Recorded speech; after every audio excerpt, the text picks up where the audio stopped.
चिराग पासवान नाराज है। चिराग पासवान नाराज है मोदी से। चिराग पासवान नाराज है नीतीश कुमार से। चिराग पासवान नाराज है एनडीए से। और चिराग पासवान नाराज है जिस तरीके से एनडीए में सीट बंटवारा हो रहा है उस बात से। अब चिराग पासवान को इस बात की समस्या हो रही है कि भाई साहब, इतनी कम सीटों में मैं नहीं मानने वाला। आखिरकार कितनी सीटें मिल रही है चिराग पासवान को।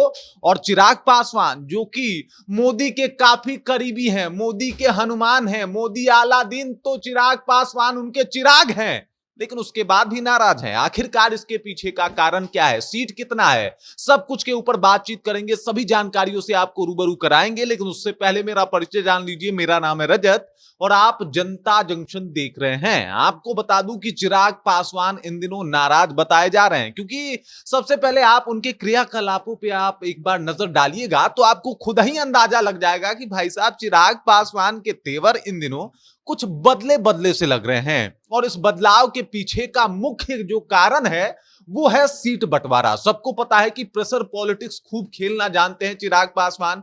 चाहे वो लोकसभा का चुनाव हो या फिर विधानसभा का चुनाव हो या फिर झारखंड में चुनाव था तो भी माहौल बना रहे थे पूरा बिहार में कि भाई साहब, ये जो कानून है ठीक नहीं है। मोदी जी की आंखों में आंखें डाल के बोल रहे हैं और इनको बहुत अच्छे से पता है कि चुनाव से पहले माहौल और भौकाल कैसे बनाया जाता है। आरा में जाके जिस तरीके से इन्होंने ऐलान करा कि भाई साहब, बिहार की जनता डिसाइड कर देगी कि मैं कहां से चुनाव लड़ूंगा, यह अपने आप में एक बड़ा बयान था। अब बड़ा बयान इस वजह से था क्योंकि चिराग पासवान के पार्टी के कई बड़े नेताओं ने यह कह दिया है कि चिराग पासवान बिहार से चुनाव लड़ेंगे तो उनको बड़ा जिम्मेदारी चाहिए, बड़ी जिम्मेदारी मिलेगी तो वो चुनाव लड़ेंगे। फिर उन्होंने कह दिया है कि भाई हम चुनाव लड़ेंगे। फिर उन्होंने कह दिया कि अब बिहार की जनता डिसाइड करे कि हम कहां से चुनाव लड़ेंगे। और ये सारी बातें इसलिए सामने आ रही है क्योंकि वो बताना चाहते हैं कि भाई, अगर हमारे साथ सीट बंटवारा में कुछ भी कम बेस हुआ तो समझ जाइए कि हम बहुत बड़का खेल कर सकते हैं। उन्होंने ये तक कहा कि भाई, हमने जो 243 सीटें हैं उन सब पे तैयारी करके रखा है। उसके बाद उन्होंने मतलब बड़ा ही एक सेफ जोन नहीं होता है उसमें खेल गए, कह रहे कि 243 सीटों से चिराग पासवान चुनाव लड़ेगा। अब चिराग पासवान चुनाव लड़ेगा का मतलब यह है कि वो एनडीए के साथी हैं, तो एनडीए जहां जहां से चुनाव लड़ रही है वहां वहां से चिराग पासवान बता रहे हैं कि हम चुनाव लड़ रहे हैं। लेकिन अगर एनडीए नहीं मानती है उनके बातों को और सीट शेयरिंग को लेके कोई अगर बात ऐसा होता है तो चिराग पासवान लड़ जाएंगे फिर 243 सीटों से चुनाव। और ये साफ तौर पे एनडीए को संदेश है कि भाई साहब, ये जो 28-30 सीटों की बात हो रही है, इतना में इस बार काम नहीं चलने वाला। हमारा जो लोकसभा में स्ट्राइक रेट था 100% था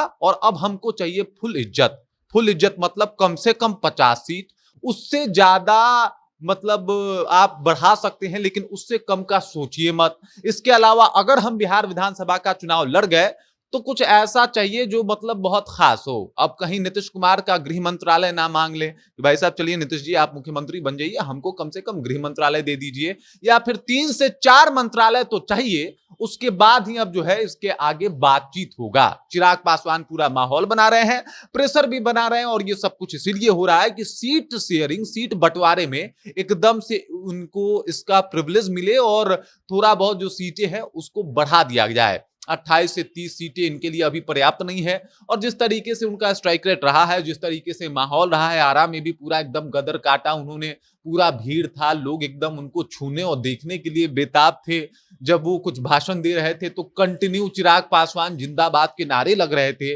और ये सब कुछ जब सामने आया तो बस वो यही बताना चाहते हैं कि भाई साहब, पब्लिक मेरे साथ है, यूथ मुझको सपोर्ट करता है और तो और मेरा स्ट्राइक रेट बेहतर है, 5 सांसद मैंने दिए हैं और अब हमें 50 कम से कम विधानसभा की सीटें चाहिए।